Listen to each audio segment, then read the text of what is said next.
নমস্কাৰ বন্ধু বান্ধৱীসকল, আমি আহি আছোঁ ঠগীখুদ ষ্টেডিয়াম মুকলি হোৱালৈ। ব'লকচোন, এইটো দেখিছেনে ষ্টেডিয়ামটো?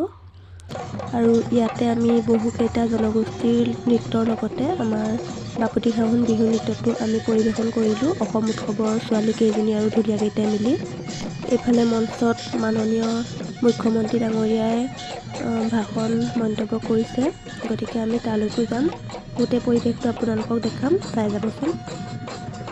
এয়া আমাৰ ষ্টেডিয়ামত কাম হৈ গ'ল। এতিয়া হাতত পেকেট লাঞ্চ লৈ আমি মিটিঙৰ জেগালৈ গৈ আছোঁ। ইয়াতে এয়া মিটিঙত দেখিছেনে কিমান মানুহ, ইয়াতে বহি খাম আৰু চবেই আহি মানুহৰ মাজে মাজে আহি যেনে তেনে পাইছোঁহি, আগৰ পাইছোঁহি। এয়া খাবলৈ লৈছোঁ।